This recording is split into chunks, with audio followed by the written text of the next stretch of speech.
Pour ne rien rater de nos programmes, n'oubliez pas de vous abonner à nos deux chaînes YouTube, le Média TV et le Média 24/7, et d'activer la cloche. Bonsoir à toutes et à tous et bienvenue dans Au cœur de l'actu, l'émission d'actualité du soir sur le média. Que vous nous regardiez sur YouTube, notre canal 165 de la Freebox sur Molotov ou sur le mediatv.fr, nous avons un message capital à vous adresser avant d'entamer cette émission.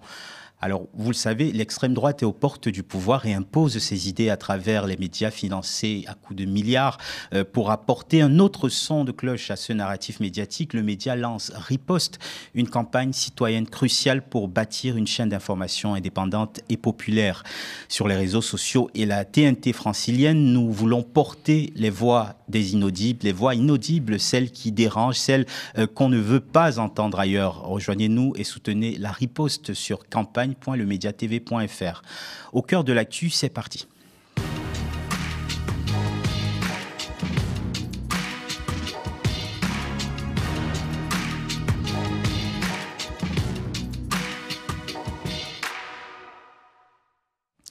Et au cœur de l'actualité du jour, Israël fait la sourde oreille et continue de massacrer méthodiquement la population palestinienne. Gaza est le théâtre d'un carnage sans précédent, d'un génocide auquel le monde assiste impuissant, voire indifférent. Ce mardi 3 juin, à l'aube, l'armée israélienne a de nouveau tiré sur une foule de Gazaouis en quête de nourriture, affamés par le blocus imposé par Benyamin Netanyahou. 27 personnes ont été tuées par ces tirs de l'armée israélienne qui évoquent des tirs justifiés et dit avoir été confronté à des suspects. L'ONU dénonce de son côté un crime de guerre de plus de la part du gouvernement qui semble inarrêtable. Comment stopper pour de bon ce génocide qui se déroule à Gaza? On en parle avec mes invités. D'abord sur ce plateau, Ronnie Broman, bonsoir. Bonsoir. Vous êtes Ronnie Broman, ancien président de Médecins sans frontières. Merci d'avoir accepté notre invitation. Et bien sûr, Bélir Napli, bien sûr, avec nous chaque mardi. Bonsoir Bélir. Bonsoir Fabrice. Bélir, cofondateur de Chronique et professeur des universités en droit public.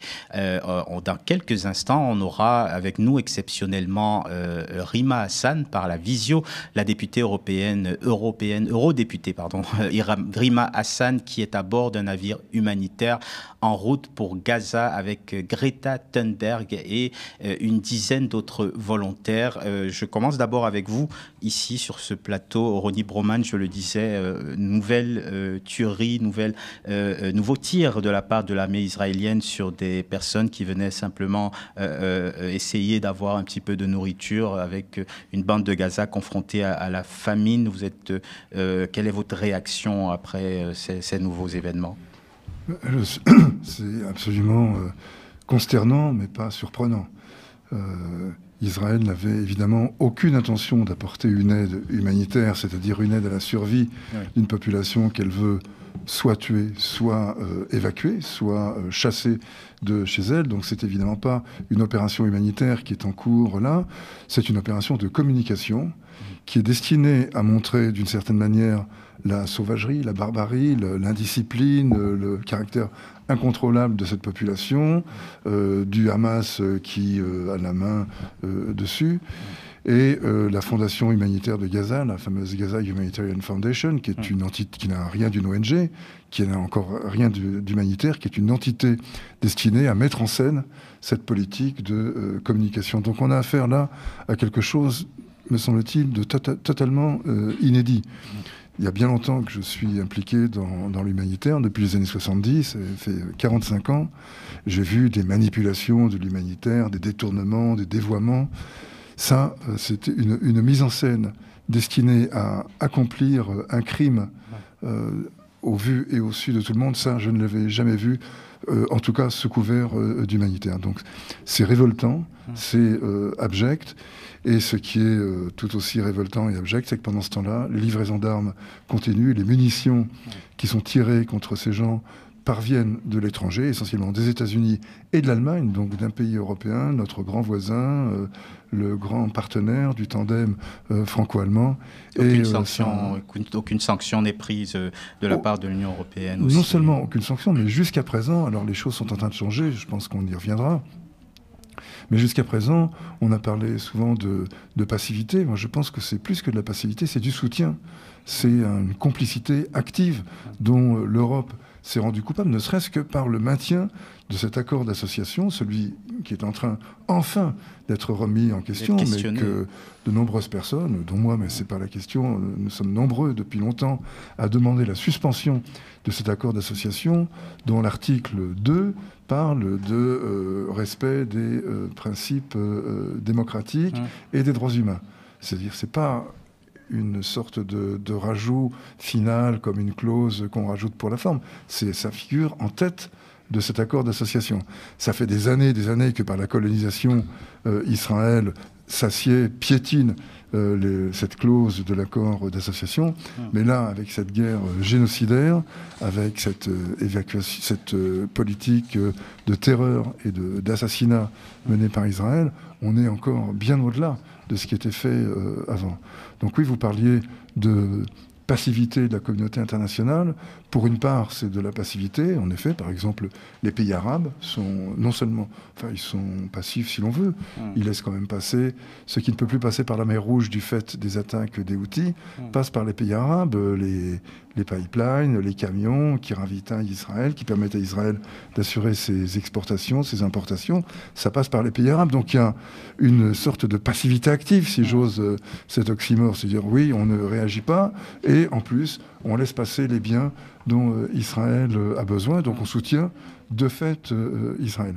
Et c'est, à mon avis, ce soutien qu'il faut épingler. Il y a une guerre génocidaire, il y a pour une partie de la communauté internationale une certaine passivité, et pour une autre partie, ceux qui pourraient agir sont en fait non pas passifs, mais actifs en soutien, c'est-à-dire du mauvais côté.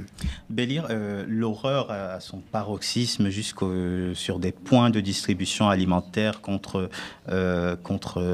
des personnes qui viennent simplement, des civils simplement quémander un petit peu d'aide humanitaire, un petit peu de nourriture, alors que Israël a imposé cette famine. C'est extrêmement choquant tout de même.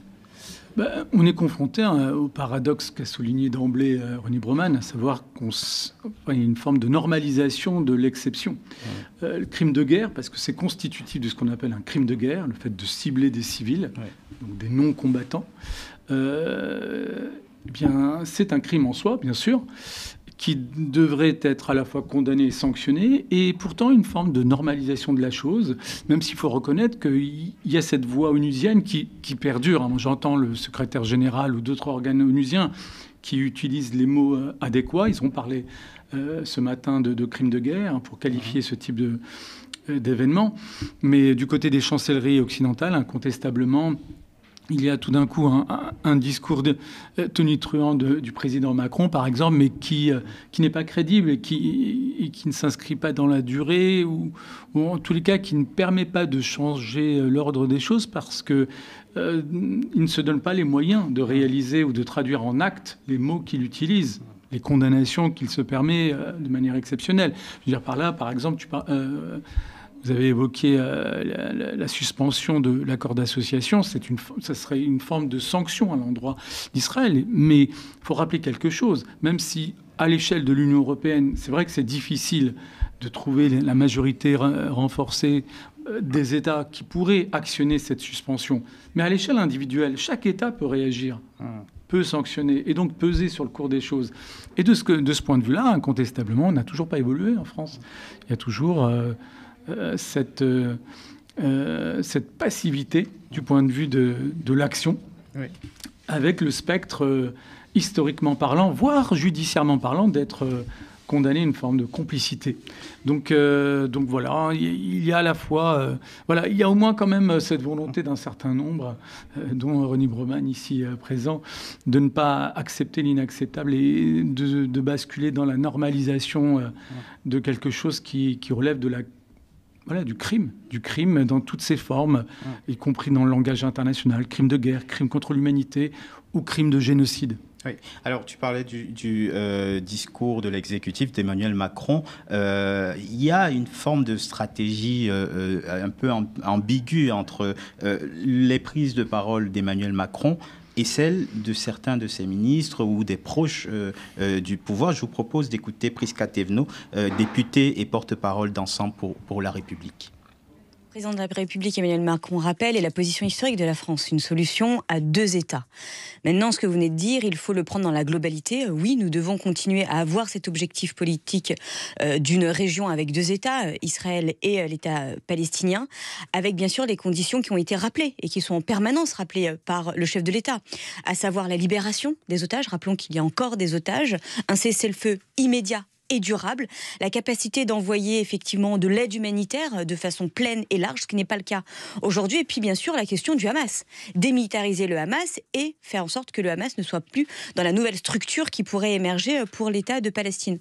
Excusez-moi, ce que je suis en train de dire, je le dis aujourd'hui en tant que député Renaissance, je le disais déjà à l'époque en tant que porte-parole du gouvernement sous Gabriel Attal. Toutes ces Et rien n'a changé depuis. Mais il faut continuer. Effectivement, nous devons continuer à avoir cette position en cohérence, avec une fermeté notamment à l'endroit de la capacité à mettre de l'aide humanitaire pleinement et entièrement à Gaza. Et je le redis encore parce que je vois des déclarations arriver. Soutenir les civils à Gaza, ce n'est pas aller contre Israël, pas du tout. Alors, Rony Broman, il y a encore énormément de retenue, on l'entend là, et de passivité de la part de ce gouvernement. Non, il n'y a pas...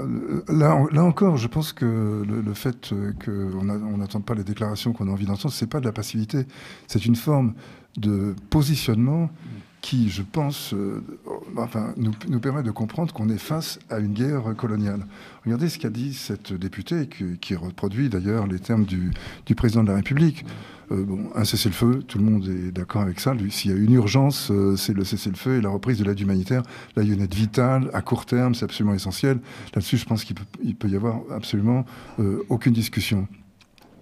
Mais quand on parle d'un accord avec les Palestiniens, le Hamas démilitarisé, puis pas question qu'ils participent à un gouvernement, pourquoi est-ce qu'on ne demande pas aux Israéliens de virer Ben Gvir, de mettre des gens présentables? Il y a des gens qui sont des petits nazis dans ce gouvernement. Vous n'entendrez jamais un responsable français dire que font ces gens-là dans un gouvernement que par ailleurs nous appelons démocratique.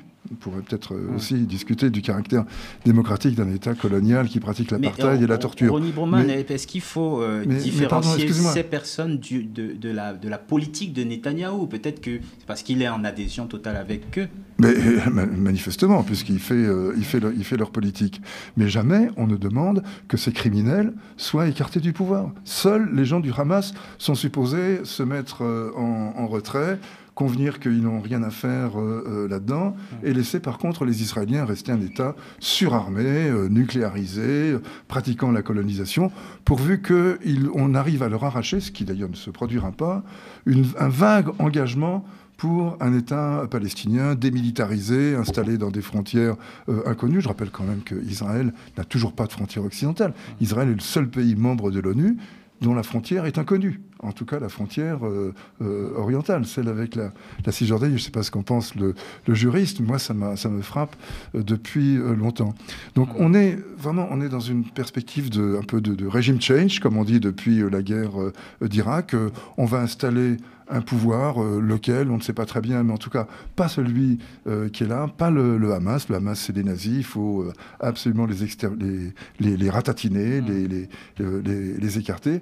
Par contre, les gens qui tiennent des propos nazis dans ce gouvernement, ce qui n'est pas exactement le cas de Netanyahou. Netanyahou est d'un cynisme, d'une violence, d'une détermination épouvantable, mais il ne tient pas les propos suprémacistes nazis que tiennent Smotrich, Ben Gvir et d'ailleurs quelques autres également. Ils sont pas les seuls. Et moi, je suis frappé de voir que jamais aucun politique ne demande leur éviction comme une sorte de début de manifestation de bonne volonté en vue d'un règlement politique de cette crise qui, manifestement, est dans une impasse totale. Bélir. Pour répondre à l'interrogation de Rony Broman, ça nous renvoie en fait à l'un des éléments clés du discours qui avait ouvert ce conflit, à savoir que Israël est perçu d'abord et avant tout comme une démocratie. Sans avouer pour autant qu'en réalité, Israël est perçu comme un allié. Et pas un allié simplement stratégique, un allié qui a une relation intime avec l'Occident. Mais l'argument qui avait été avancé, qu'on entend beaucoup moins quand même, c'est que c'est une démocratie et que par conséquent, la symétrie en question ne peut pas être possible. En tous les cas, la comparaison avec le Hamas n'est pas possible parce que Israël serait une démocratie. Ce qui est un argument d'autorité au regard de ce qu'on entend aujourd'hui par démocratie. Aujourd'hui, la démocratie ne se définit plus comme le fait d'élire ses dirigeants. Il y a d'autres exigences, il y a d'autres attentes, au moins notamment depuis ou grâce à la fin de la Seconde Guerre mondiale, parce qu'on a bien vu les limites de cette définition à minima de la démocratie, qui serait réduite au fait de pouvoir choisir par des élections ses dirigeants. Non, il y a d'autres exigences, notamment le respect des droits fondamentaux de ses propres citoyens et de la population présente, ou même dans le cas d'une guerre ou d'un conflit, le fait de respecter ses engagements internationaux, etc., etc. Bref, tout ce qui a trait à ce qu'on appelle l'état de droit. Alors c'est là où le bas blesse du côté israélien, tout ce qui a trait à l'état de droit et en particulier tout ce qui a trait au respect des droits humains, c'est plus que problématique, notamment eu égard à son statut de puissance coloniale qui pratique et qui développe des politiques qui relèvent notamment de ce qu'on pourrait appeler une politique d'apartheid. C'est d'ailleurs maintenant des termes utilisés explicitement par la Cour internationale de justice, notamment à travers ses derniers avis. Voilà, tout cela pour lever un peu l'hypothèque et neutraliser un peu l'argument d'autorité auquel on a été confronté au début. Oui, mais Israël est une démocratie. Ben non, en fait, avant d'être une démocratie, c'est simplement... En fait, c'est une puissance coloniale, et je dirais même pire. L'argument démocratique, en vérité, il condamne d'autant plus la posture et la politique israélienne. Une démocratie ne devrait pas se comporter ainsi. Si en plus on a une connotation positive à ce type de régime, ce qui est naturel. Mais précisément, donc on est en droit d'être plus exigeant. Or là, au contraire, tout cela ne tient pas. Et donc l'argument démocratique se retourne ou devrait se retourner contre ceux qui le mobilisent. Et malgré tout, il perdure aujourd'hui avec un non-dit. Israël est un État stratégique dans nos systèmes d'alliance, en particulier au Moyen-Orient, parce que c'est l'allié le plus sûr pour les États-Unis et pour les Européens. Et puis le troisième élément, tout le monde l'a à l'esprit, même si c'est le moins mobilisé, peut-être parce qu'il est trop évident ou peut-être parce que c'est le plus sensible, c'est la charge symbolique, mémorielle autour de cet État, qui fait qu'effectivement, une part de rationalité est neutralisée pour appréhender ce qu'il fait, ce qu'il commet. C'est dommage parce que finalement, ce sont les démocrates qui en pâtissent, tous les démocrates. Oui. J'aimerais qu'on revienne sur le traitement médiatique qui a montré ces dernières semaines des signes d'infléchissement. Vous me direz ce que vous en pensez, Ronnie Broman. On a vu par exemple l'emploi du terme génocide qui n'est pas rentré dans l'usage, certes, mais qui est questionné de plus en plus par les autres médias. On a vu que l'horreur des actions israéliennes est nommée, un petit peu plus nommée. Comment vous expliquez, quel regard vous portez sur ce traitement médiatique? Est-ce que c'est la parole d'Emmanuel Macron donnant des signes de critique qui tout d'un coup provoque un ébranlement médiatique où les grands médias se disent peut-être sommes-nous du mauvais côté? Disons, avant de critiquer l'ensemble des médias, je pense qu'il faut voir un peu plus dans le détail, enfin de façon un peu microscopique, pas macroscopique, la différence entre, par exemple, des médias écrits et des médias audiovisuels, les chaînes d'infos continues qui ont brillé par leur soutien enthousiaste à Israël, par l'accumulation de plateaux où le droit de se défendre d'Israël, la démocratie, la seule du Proche-Orient, notre allié stratégique contre le terrorisme, enfin tous les poncifs de la propagande israélienne étaient reproduits à l'envi par des experts qui semblaient, parler de leur propre autorité alors qu'ils ne faisaient que débiter la propagande israélienne. Donc ça a été vraiment, c'est vraiment nauséabond. Enfin, au point d'accueillir parfois, d'avoir des plateaux avec le porte-parole de l'armée israélienne, avec, qui avait Olivier Rafovitch, qui a fait des centaines et des centaines de plateaux. Enfin, c'était vraiment indécent. Mais je veux quand même, j'y tiens parce que je m'informe, notamment grâce à eux, rendre hommage aux journalistes. Je pense par exemple aux correspondants du Monde en Israël qui font un travail absolument extraordinaire d'information. C'est pas un travail éditorialisé, c'est un travail d'information l'information brute, et l'information en elle-même, elle est d'une violence terrible, et cette violence-là, ils arrivent précisément à la restituer. Et d'autres également. Mais bon, quand on parle d'information et de médias... Pardon, y compris certains médias israéliens marginaux, mais qui existent. Arrête notamment. Arrête, c'est même... Plus 972, voilà, qui fait un travail remarquable, oui, non, absolument. Qui est un média d'ailleurs israélo-palestinien. Et d'ailleurs, c'est en Israël, quand on voit une entité quelconque, une ONG, un média qui est israélo-palestinien, on sait tout de suite que c'est dans une opposition, voire une opposition subversive, parce que c'est précisément ce que cherche à empêcher l'Israélien. Vous savez que, par exemple, je cite comme ça, pour donner un peu une idée de l'ambiance, la ministre de l'Éducation, il y a quelques années, avait fait interdire un roman qui était au programme des études secondaires en Israël, parce qu'il contait une histoire d'amour entre un Palestinien et une Israélienne juive, ou le contraire. En tout cas, l'idée qu'il puisse se nouer une romance entre deux personnes palestiniennes et israéliennes apparaissait comme un acte de subversion insupportable. C'est dire où on est. C'était une ministre de l'Éducation. C'était pas un excité d'une colonie à Kiryat Arba. C'était au sein du gouvernement. Mais pour en revenir à la question des médias, oui, en effet, c'était essentiellement, à part les médias dont on vient de parler, essentiellement par des médias alternatifs, par des sites Internet, qu'on arrive à s'informer. Et de fait, il faut reconnaître que cette information-là, elle passe, notamment grâce aux journalistes palestiniens, disons, on pourrait dire grâce aux journalistes palestiniens survivants, parce que ça a été une hécatombe, un carnage de journalistes, un carnage de secouristes aussi. 1200 ou 1300 travailleurs médicaux, des employés d'organisations sanitaires ont été tués, 400 secouristes ont été tués. Enfin, on peut détailler cette boucherie ou la prendre en gros, mais dans tous les sens, c'est quelque chose d'affreux, dont ces médias ne rendaient absolument pas compte.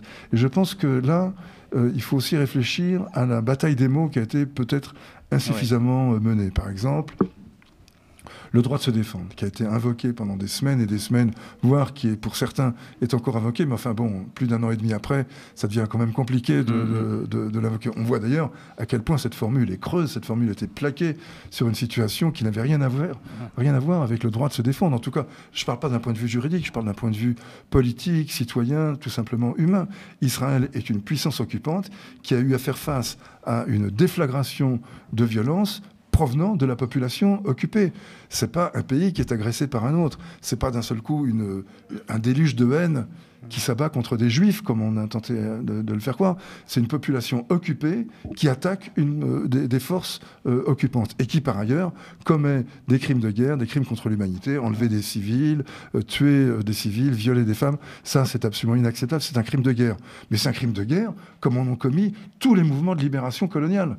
Vous prenez l'IRA irlandaise, le FLN algérien ou le FLN vietnamien. Enfin, vous pouvez faire le tour de tous les mouvements de libération. Vous verrez que tous, à un moment, engagés dans la lutte armée, ont laissé se déborder la violence et l'ont dirigée contre des gens qui auraient dû être épargnés. Tenir le Hamas pour une organisation terroriste à cause du 7 octobre, c'est passé à côté de l'essentiel, que le Hamas est d'abord un programme politique, une administration territoriale, une administration civile, et c'est absurde. Mais là aussi, il y a eu toute une époque pendant laquelle on ne pouvait pas paraître sans comparaître, si j'ose dire. On arrivait à une table sur un plateau média, il fallait montrer patte blanche en disant vous condamnez le Hamas, y compris ce qui était particulièrement obscène quand on interviewait un Palestinien de Gaza qui devait commencer par condamner le Hamas avant de condamner les Israéliens qui le faisaient vivre sous une pluie de bombes et dans des conditions atroces. Donc ce droit de se défendre, qui, là aussi, peut-être que juridiquement, on aura un avis, mais personnellement, d'un point de vue de simple acteur citoyen engagé, je ne vois pas comment on peut invoquer ce droit. La question des otages et des prisonniers. Il y a eu des sanctions prises contre je ne sais plus quel journaliste dans une chaîne publique parce qu'il avait parlé des otages palestiniens. Mais c'est une réalité matérielle. C'est pas une invention, c'est pas de la propagande. Quand il y a des centaines, voire des milliers de gens qui sont détenus sans aucune charge, qui sont parfois relâchés, mais parfois détenus 6 mois renouvelables au nom d'une vieille loi datant de l'occupation britannique, Parfois des mineurs aussi, d'ailleurs. Bien entendu, de nombreux jeunes. Quand on voit les conditions de torture auxquelles sont soumises un certain nombre de détenus, les conditions de détention plus largement, et surtout l'absence de charge, l'absence d'avocat, l'absence de dossier, on peut effectivement parler d'une fonction d'otage occupée par ces détenus. Parlons au moins, disons, de détenus. C'est un terme neutre. Mais non, il faut parler de prisonniers d'un côté et d'otages de l'autre. Et on pourrait continuer comme ça, cette bataille sémantique qui est... Enfin, ces notions sémantiques qui sont imposées par un pouvoir dominant et contre lesquelles il faut absolument résister. Bélir, tu y crois à cette bascule qui semble s'opérer dans les médias où on est juste dans un effet... temporaire et qu'on va retourner dans les éléments de langage de l'armée israélienne? Non, il y a un moment de bascule qui n'est pas que médiatique, il est aussi politique. La preuve en est, c'est que ces arguments, à la fois du caractère démocratique d'Israël et du droit à la légitime défense, sont des arguments qu'on entend quand même moins. Ce qui veut véritablement souligner... Commence à être usé, vraiment. Voilà. Vraiment usé, et même usé, donc la légitimité de l'argument a perdu de sa superbe, y même compris du côté des soutiens inconditionnels. Est en train de et preuve en est, c'est que parmi les soutiens inconditionnels, certains ont remis en cause leur posture initiale. Je ne citerai personne, la liste serait trop longue, mais il y a notamment la présidente de l'Assemblée qui est tout à fait significative de ce côté-là. Mais donc, oui, mais bon, c'est des postures et dont l'intérêt est même relatif de mon point de vue, tant que ça ne se traduira pas en actes diplomatiques forts. Mais je crois que Netanyahou a vendu la mèche d'une certaine manière. Quand il a fait cette petite vidéo filmée dans son bureau, d'ailleurs avec un air, ricanant, il était vraiment... de lui irradiait cette espèce de mépris haineux qui le caractérise. Quand il a dit que les alliés, les amis d'Israël commençaient à être embarrassés par des images de famine et qu'il ne fallait pas finalement les gêner et que donc il allait falloir laisser entrer de l'aide humanitaire. Il me semble qu'il vendait la mèche en ce sens que ce sont des images d'enfants émaciés avec les yeux creusés, les joues creuses également, affamés par des Israéliens vivant dans l'opulence et cela se passant à quelques centaines de mètres. Et organisant même parfois dans le voisinage des barbecues. On a vu ces images très choquantes de barbecues organisées à côté de nargués, effectivement. Oui. Enfin, on ajoute de l'infâme au cruel, etc. Et je pense que c'est ça qui a, bizarrement, les dizaines et dizaines de milliers de tonnes de bombes qui ont été abattues n'ont pas provoqué ce sursaut, alors même qu'il aurait été bienvenu.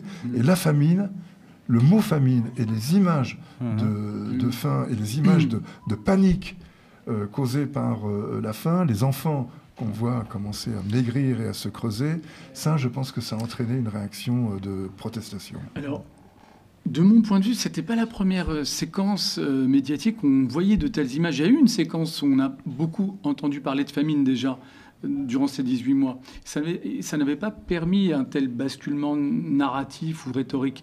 Non, j'ai l'impression, il faut bien le reconnaître, et aussi ridicule que cela puisse paraître, que c'est la prise de parole publique de certaines voix.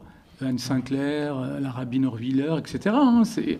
D'un point de vue chronologique, force est de reconnaître que c'est ça qui a permis la bascule, comme si ça avait... Pas au niveau européen. Non, au niveau franco-français. Même au niveau européen, en fait, il y avait l'Espagne, l'Irlande ont déjà joué leur...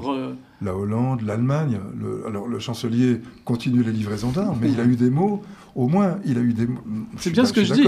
C'est vraiment... C'est un basculement rhétorique, et encore, mais d'un point de vue de l'acte diplomatique, voire coercitif, en termes de sanctions, on est toujours à la puissance nulle. Mais pour répondre à l'autre argument donc, que vous avez remobilisé, l'argument de la légitime défense, c'est intéressant parce que d'un point de vue formel, du point de vue du droit international, c'est vrai que c'était déjà discutable.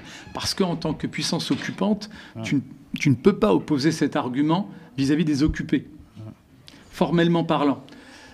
D'un point de vue de la bataille culturelle, du débat public, personnellement, je ne voyais pas l'intérêt d'essayer de faire un cours de droit, en plus avec une espèce de pesanteur émotionnel incroyable au lendemain du 7 octobre. Rappeler cette réalité formelle du point de vue du droit international, c'était franchement une mission suicidaire d'un point de vue médiatique. Non, plus simplement, il suffit de rappeler que l'argument de la légitime défense, bien sûr que c'est un argument fort en soi. Un État agressé, à travers sa population civile, a le droit de réagir.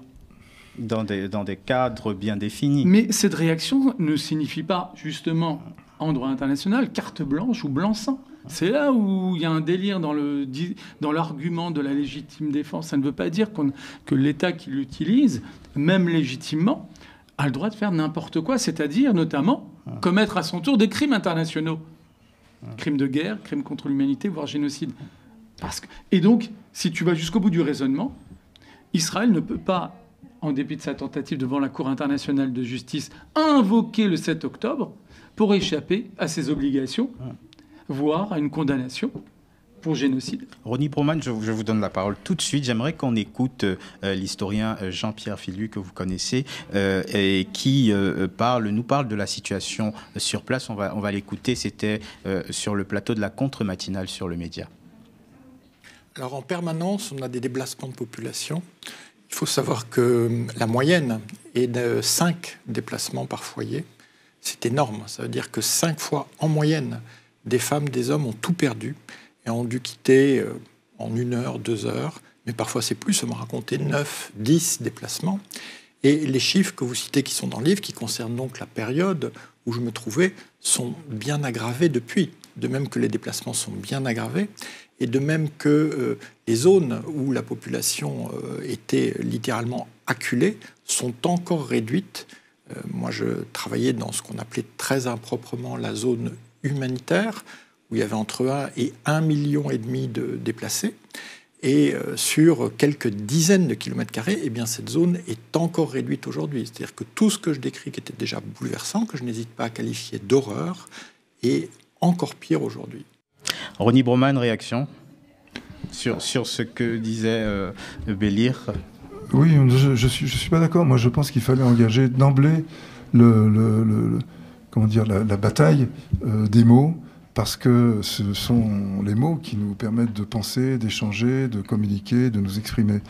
Mais ça, je suis d'accord. Mais il y avait une autre manière de neutraliser l'argument, en disant qu'en fait, il n'est pas opérant ici, là, puisque au nom de la légitime défense, tu ne peux pas commettre de crime. Oui, mais ça, c'est ce qui est vrai dans toutes les guerres en général. Les guerres doivent être menées avec une certaine retenue, dictée par le droit humanitaire. Messieurs, je vous coupe juste une petite minute, enfin plus d'une minute d'ailleurs, parce qu'on a avec nous Rima Hassan, qui est à bord d'un navire humanitaire, donc en route pour Gaza, avec Greta Thunberg et d'autres volontaires. Bonsoir Rima Hassan. Bonsoir, je ne sais pas si vous m'entendez très bien. On vous entend parfaitement. Vous avez embarqué dimanche passé donc à bord de ce voilier qui fait partie de la flottille de la liberté. Pour ceux qui n'auraient pas suivi, quel est le but de cette embarcation ? Alors, il faut bien avoir à l'esprit que cette coalition qui réunit 22 ONG, en fait, existe depuis 2011. Pardon pour le bruit. Et elle a à plusieurs reprises eu recours à ce type d'initiative pour briser justement ce blocus qui est imposé à la bande de Gaza depuis de nombreuses années. Mais effectivement, ça prend une dimension beaucoup plus importante au regard de la situation qui est à Gaza et auquel tout le monde est au fait, à savoir une situation de famine qui concerne, comme l'a rappelé les Nations Unies, 100% de la population gazaoui et le génocide qui est en cours. Donc, cette mission s'inscrit pour moi dans un souci de cohérence. Ça fait 1 an que je suis au Parlement européen. J'ai proposé un texte tous les mois dans la commission des droits humains sur différents sujets qui se présentaient à nous, s'agissant de la situation à Gaza, sur la situation des enfants, sur la situation des journalistes, sur la situation du personnel humanitaire. Et le rapport de force ne joue pas en notre faveur, malheureusement, pour le parti The Left, puisque la majorité est entre les mains de la droite et de l'extrême droite.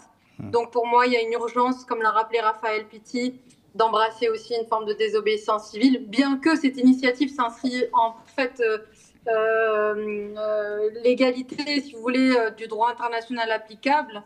Mais on a besoin d'aller dans du concret, et c'est aussi par souci de cohérence et et d'aller au bout de mes convictions, que de participer, d'avoir accepté de participer à cette initiative. Alors, vous avez communiqué, Rima Hassan, sur vos réseaux sociaux sur le fait que des instructions étaient attendues de la part de l'armée israélienne, de la marine en l'occurrence, de la part des instructions de Benjamin Netanyahou quant à l'arrivée de ce voilier dans les prochains jours sur les côtes de Gaza. C'est une perspective qui vous inquiète ? Oui, alors là, on se prépare, on a plusieurs heures de formation par jour pour se préparer aux différents scénarios qui se présentent à nous. Donc, le bateau peut très bien subir une attaque en pleine nuit de destruction, peut très bien avoir un drone, comme ça a été le cas pour le dernier navire qui a été attaqué le 2 mai par drone. On peut aussi être intercepté. Donc, on se prépare aux différents scénarios pour s'assurer d'avoir les bons réflexes, d'agir rapidement, de savoir très rapidement enfiler les gilets de sauvetage, récupérer les affaires nécessaires, de pouvoir aussi plonger et sauter en mer et quitter le bateau s'il est attaqué. Donc effectivement, la source d'inquiétude que nous avons dans ces déclarations, c'est que tout va dépendre des instructions politiques qui vont être données. Or, comme vous le savez, nous n'avons pas un interlocuteur politique qui soit fiable avec ce régime israélien en matière de respect du droit international et des droits humains. Donc on peut très bien effectivement faire l'objet d'attaques qui peuvent mettre en péril à la fois la mission, mais également notre intégrité physique, nous mettre en danger. Vous avez le soutien tout de même des experts de l'ONU qui appellent à un passage sûr de votre embarcation, au respect aussi du droit de circuler dans les eaux territoriales qui appartiennent à la population de Gaza. Vous pensez que cet appel va être entendu par Benjamin Netanyahou ? Non, je ne pense pas que Benjamin Netanyahou soit encore une fois un interlocuteur fiable. Néanmoins, ce que nous avons décidé d'adopter pour cette mission, c'est effectivement une communication la plus claire possible sur l'objectif et le sens de cette action. Et c'est tout ce qui a manqué à la précédente mission, c'est qu'ils avaient précisément adopté une autre stratégie plus discrète, ils n'ont pas voulu trop médiatiser leur action. Or, ça a été très compliqué pour eux ensuite de mobiliser au moment où l'attaque a eu lieu. Donc là, effectivement, nous misons surtout sur la mobilisation citoyenne, la mobilisation des organisations, des acteurs, des ONG qui ont pu travailler et documenter ce qui est en cours à Gaza et de l'opinion publique internationale. Donc, en espérant justement que nos dirigeants prennent aussi leur part et leur responsabilité dans encore une fois, le succès de cette mission et garantir notre sécurité. Réaction sur ce plateau, Ronnie Broman, qu'est-ce que vous pensez de cette initiative de Rima Hassan et des dizaines de volontaires qui veulent apporter et être actifs dans ce soutien à la Palestine? Et peut-être vous voulez vous adresser à Rima notamment. Oui, je la soutiens de tout cœur. Je vous souhaite non pas une réussite au sens où je ne pense pas, pas plus que vous j'imagine, que l'abordage de la côte de Gaza sera possible, mais la pression que vous exercez sur Israël, la force symbolique de ce voilier pacifique, désarmé, sur lequel naviguent des membres d'ONG ou une personne politique comme vous, je pense que cette pression-là a un sens très fort dans le contexte actuel où l'image d'Israël, la côte d'Israël est en train de dégringoler. Enfin, Israël maintenant voisine avec la Corée du Nord dans les codes de popularité et peut-être qu'elle va descendre en dessous. Dans ces conditions-là, oui, moi je pense que c'est vraiment l'initiative au bon moment. Peut-être que plus tôt, ça aurait été trop tôt. Là, vous arrivez vraiment au très bon moment et vous êtes une épine dans le talon des militaires israéliens, enfin de la politique israélienne. Bélir, sur le droit aussi, sur le droit international, on peut se poser des questions sur le fait qu'Israël réagisse au sujet d'une embarcation qui arrive dans des eaux qui ne sont pas les siennes factuellement. Oui, ça sera un nouvel exemple du rapport,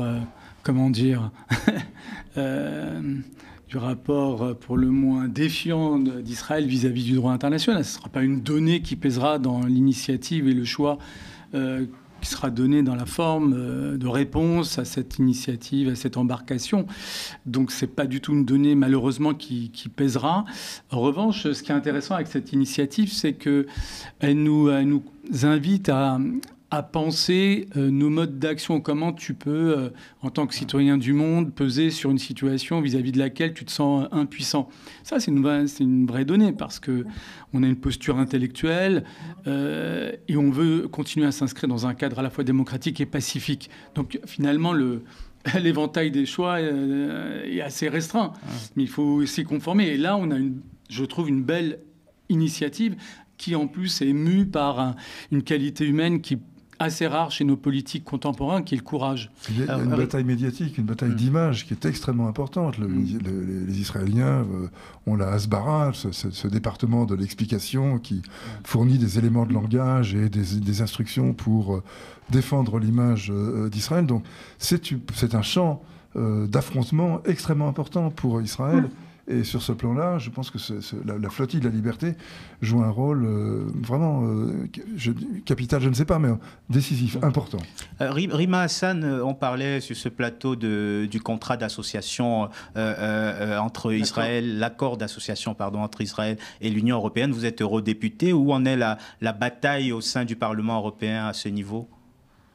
Alors, bon, la bataille au Parlement européen, en réalité, elle n'a jamais vraiment commencé. Donc, je rappelle que le Parlement européen avait déjà adopté en 2002,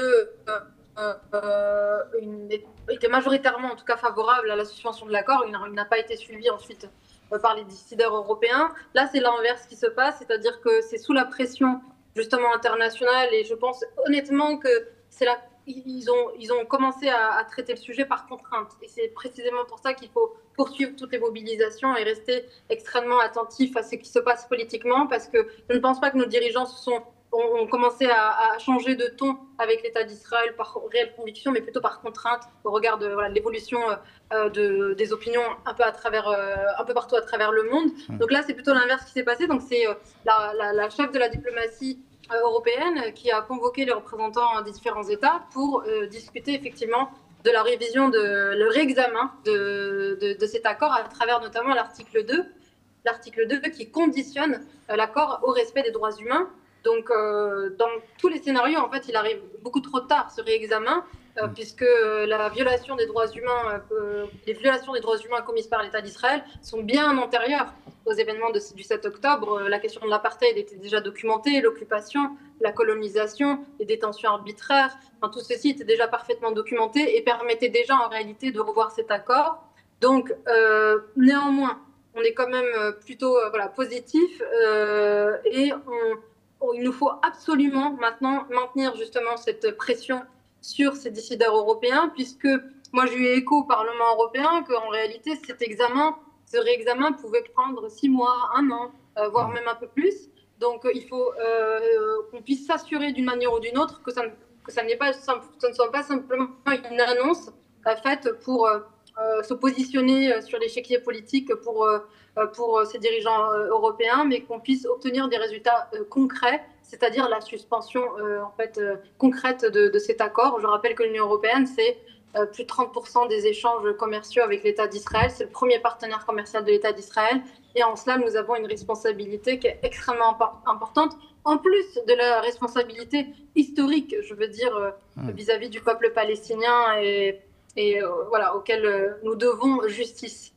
Alors, comme à quasiment chacune de vos sorties médiatiques, on a vu un torrent de critiques s'abattre sur cette initiative. Le directeur de la publication, notamment du Point, qui a parlé de parodie d'action humanitaire. Est-ce que vous êtes touché par ces déclarations? Il s'y connaît, le directeur du Point, en matière d'action humanitaire, je suppose. Rima Hassan? Écoutez, je vais rester polie, mais j'en ai un peu rien à faire, en fait, si vous voulez. Je pense que quand on est aligné avec ses convictions et qu'on est... vous voyez, je veux dire, malgré tout ce qui se passe et malgré le contexte, je dors très bien la nuit. Donc moi, c'est tout ce qui m'importe, c'est à un moment donné d'être parfaitement aligné, en cohérence avec ce en quoi je crois et où je suis, ce que je fais et avec qui je le fais. Donc ensuite, les commentaires, si vous voulez, ceux de journalistes m'intéressent pas énormément. Donc, j'ai eu l'occasion de lui répondre par ailleurs sur les réseaux en lui indiquant que notre initiative était soutenue, enfin, c'est pas le sens soutenu, mais en tout cas qu'il y a eu un appel effectivement de 10 rapporteurs spéciaux des Nations Unies visant à assurer la sécurité de cette flottille et qui ont rappelé par ailleurs le droit international qui s'applique. Donc quand on est journaliste, je crois qu'on a au moins un travail on devrait avoir un travail d'analyse et de réflexion qui consiste à se référer au droit international qui s'applique, ce qui n'est pas le cas du point dans son ensemble. Donc non, ça ne me touche pas. Ce qui m'intéresse, c'est vraiment d'être en cohérence avec ce en quoi je crois et aussi ce pourquoi j'ai été élue. Je ne pense pas avoir été élue pour rester dans un bureau au Parlement européen et puis faire semblant, si vous voulez, de travailler sur la question. Donc j'ai essayé pendant un an sur tous les dispositifs qui me sont offerts avec la Commission des droits humains et la Commission des affaires étrangères. J'ai proposé énormément de textes, j'ai proposé énormément de formulations pour essayer de trouver des consensus. Maintenant, je pense qu'il faut aller sur d'autres terrains qui permettent de compléter cet engagement politique. Et cette initiative, comme la marche qui va partir du Caire pour le point de passage à Rafah qui débutera le 12 juin, font pour moi pleinement sens et j'espère pouvoir aussi contribuer à cette deuxième action. Ronnie Broman, le traitement médiatique parfois négatif que subit cette initiative montre que cette bascule dont on parlait précédemment ne s'est pas vraiment opérée finalement. Pas du côté de la droite et de l'extrême droite. Une galaxie à laquelle Le Point, si mes informations sont exactes, je ne le lis pas toutes les semaines, mais est loin de là, appartient. Donc eux, en effet, d'ailleurs d'une manière très logique, sont aux côtés de ce gouvernement d'extrême droite, raciste, pratiquant l'apartheid. C'est un peu un idéal politique qu'ils soutiennent. Donc d'une certaine manière, tout est en ordre. Là où c'est plus troublant, c'est quand la gauche refuse de parler d'apartheid, refuse de parler de génocide, refuse de prendre en charge la réalité politique et humaine terrible de cette situation. Et souvenons-nous que tout n'a pas commencé le 7 octobre. C'est aussi un des éléments de la bataille sémantique. Mais bon, je pense qu'on va écouter Rima Hassan encore. Mais pour une partie de la gauche, tout allait bien jusqu'au 7 octobre à 6h30 du matin. Comment définit-on une situation positive, un calme général au Proche-Orient? C'est quand aucun juif n'est tué. C'est ça la définition. Quand il y a quelques centaines de Palestiniens qui ont été tués depuis le début de l'année, ça n'entre pas dans l'appréciation de la situation. Ça fait partie de la routine moralité. Il y avait déjà des milliers de morts, des milliers de blessés, et le 7 octobre est venu s'inscrire dans cette longue affaire, dans cette longue histoire sanglante. Rima Hassan, sur ce positionnement de la gauche vis-à-vis du génocide, vous êtes déçu qu'il n'y ait pas eu un élan complet de la gauche française pour dénoncer le régime de Benyamin Netanyahou? Vous savez, ce qui est intéressant avec la cause palestinienne, c'est qu'elle permet quand même de clarifier beaucoup de choses et elle fait tomber beaucoup de masques.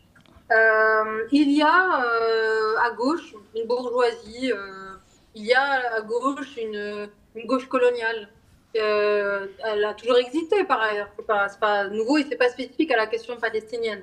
Donc il y a à gauche des gens qui ont embrassé l'idéologie du sionisme politique. Je veux dire, pas seulement l'idée d'avoir un foyer national juif, auquel moi-même, si vous voulez, descendante de l'Anaba, je ne m'y oppose pas fondamentalement parce que je peux éventuellement comprendre et me mettre à la place de certains qui ont pu se dire à un moment, ça nous devient insupportable pour nous d'être juifs en Europe et donc il nous faut penser à un endroit où on pourrait se réfugier. Mais ça va au-delà. Si vous voulez, aujourd'hui, vous avez à gauche des gens qui adhèrent à l'idéologie politique qui découle du sionisme et qui est intrinsèque, qui est indissociable de la question du nettoyage ethnique du peuple palestinien. Donc, l'avantage en fait de la question palestinienne, c'est qu'elle permet effectivement, c'est un peu un curseur comme ça qui nous permet de resituer ce qu'il reste de véritablement de gauche à gauche. Et donc, il y a effectivement des déceptions. Moi, j'ai été très attaquée, y compris par le Parti communiste français pendant la campagne, par Fabien Roussel. Moi qui suis petite fille de communiste, ça m'a un peu fait rire de voir parfois le positionnement du Parti communiste français sur cette question. Donc, tout n'est pas irrécupérable. Moi, ce qui est important pour moi, c'est de continuer quand même à dénoncer. Je le dis souvent, on critique les gens qu'on aime. Donc, moi, je suis extrêmement exigeante avec cette grande famille, justement, de la gauche, politiquement parlant.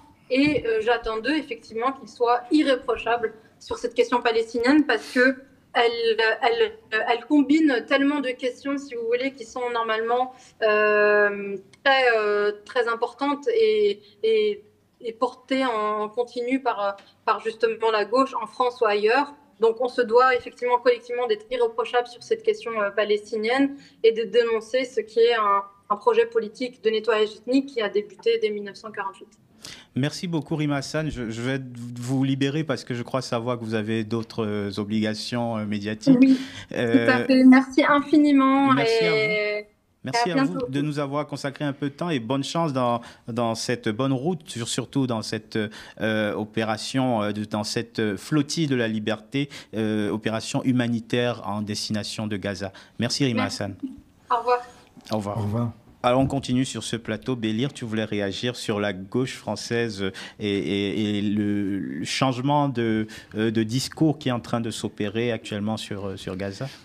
Non, c'est vrai qu'il y a à la fois un particularisme du regard français en général, y compris à gauche, sur le conflit israélo-palestinien, un particularisme lié à la fois à la question du rapport entre l'Europe et le destin des Juifs européens. Et en même temps, il y a quelque chose de plus commun, malgré tout, en ce sens où le conflit s'inscrit malgré tout dans une histoire coloniale européenne et dans une histoire de la République coloniale. Et parmi les grandes figures républicaines françaises, on a des grandes figures du colonialisme qui ont tenu des discours qui parfois ressemblent aux discours qu'on entend aujourd'hui en Israël, tout simplement, hein, de suprémacisme, de civilisation supérieure, etc. Il suffit de relire Jules Ferry, notamment, hein, le maître de l'école gratuite, laïque, etc., a tenu des discours incroyables sur la mission civilisatrice de la République dans les colonies françaises. Et pour mobiliser une figure plus contemporaine, il y a aussi François Mitterrand. François Mitterrand a eu un rôle pour le moins pas ambivalent. Il a été clairement en faveur de l'Algérie française avant de tenter de changer de positionnement. Mais il a incarné également l'une des figures de cette gauche coloniale, y compris durant la guerre d'Algérie, parce qu'il croyait dans la légitimité de la présence française en Algérie, comme ailleurs en Afrique. Voilà, il y a cette tradition-là. On pourrait également mobiliser la figure de Guy Mollet, extrêmement importante, encore plus significative aujourd'hui. C'était le président du Conseil à la tête de la SFIO, l'ancêtre du Parti socialiste, qui avait initié l'aventure militaire franco-britannique avec le soutien israélien à Suez, en Égypte, et qui avait effectivement là, pour le coup, et c'est un événement symbolique de la position pro-israélienne de toute une frange de la gauche française, dans toute sa dimension, y compris militaire, hein, avec un héritage encore ancré aujourd'hui au sein du Parti socialiste, même s'il faut bien reconnaître que ce parti a quand même évolué sur la question. Il y a quand même des figures qui se détachent de cet héritage pro-israélien et qui essayent de faire prédominer une autre tradition de la gauche, qui est celui du principe de l'autodétermination des peuples et du respect des droits fondamentaux. Donc on est toujours dans une problématique assez classique appliquée à un conflit tout à fait singulier. En tout cas, oui, René Broman. Je pense qu'il ne faut pas... Moi, là où je suis en léger désaccord avec Rima Hassan et avec vous, c'est dans le fait que je pense qu'il ne faut pas enfermer la question israélo-palestinienne dans un camp politique. C'est une guerre coloniale, c'est par rapport à cela qu'il faut se situer. Et si on peut attendre de la gauche qui se place, disons, dans un idéal de justice, c'est comme ça que presque plus que d'autodétermination des peuples, un idéal de justice. Effectivement, on attend de la gauche, et ça, sur ce point-là, je vous rejoins totalement, qu'elle se range aux côtés des Palestiniens, et ce néo-molétisme qu'on voit aujourd'hui à gauche a quelque chose vraiment de révoltant. Mais n'oublions pas qu'il y a eu de tout temps une droite libérale qui était anticoloniale aussi, de Clémenceau à Jean-Louis Bourlange aujourd'hui, en passant par Raymond Aron. Il y a eu toute une série de penseurs ou de personnalités politiques qui étaient opposés au colonialisme au nom de leur conception libérale de la société, qui ne se traduirait pas par un égalitarisme façon gauche, mais qui se traduit par l'idée d'une égalité existentielle de tous les citoyens face au pouvoir, qui est une donnée essentielle tout de même du libéralisme politique. Hein, je parle du libéralisme politique. Et donc, il y a aussi potentiellement des gens, disons, dans la droite libérale, le centre-droit, je ne sais pas très bien comment l'appeler, qui sont des...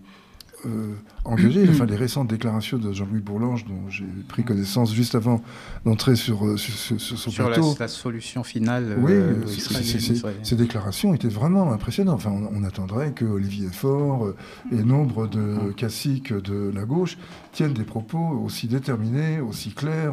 On peut aussi citer Dominique de Villepin qui a eu des positions plus radicales que le Parti socialiste. Dominique de Villepin, tu as une tradition de la droite gaulliste, mais avec une différence. Elle est devenue complètement inaudible, si ce n'est la figure de Dominique de Villepin, mais qui ne s'inscrit pas dans une structure partisane, qui n'a pas un mouvement de masse derrière lui. Il n'est plus incarné politiquement dans les institutions, à l'Assemblée nationale. Les idées qu'il représente n'existent plus de manière conceptuelle. Elles ne sont plus incarnées par une structure partisane oui. qui avait vocation à l'incarner. Je veux dire, LR, quoi qu'il en soit, s'inscrit et revendique encore cet héritage gaulliste qui n'incarne plus de fait. Mais comment expliquer que ces gaullistes s'expriment de manière plus radicale vis-à-vis des actions d'Israël que des socialistes? Je ne sais pas. Non. Je ne sais pas, je n'ai pas de réponse à cette question. Non, en tout cas, ce qui est intéressant, c'est que la position pro-israélienne des LR, aujourd'hui, elle traduit tout simplement...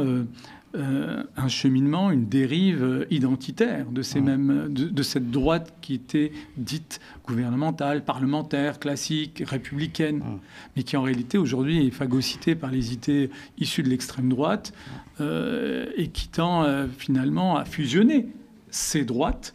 D'ailleurs, c'est tout à fait remarquable et cette séquence dramatique vient consacrer un mouvement qu'on voyait quand même poindre depuis quelques années, à savoir que s'il y a un point de jonction entre toutes les extrêmes droites, c'est bien le soutien conditionnel à Israël. Aujourd'hui, sur l'échiquier politique international et franco-français, il y a un soutien inconditionnel des extrêmes droites en faveur d'Israël.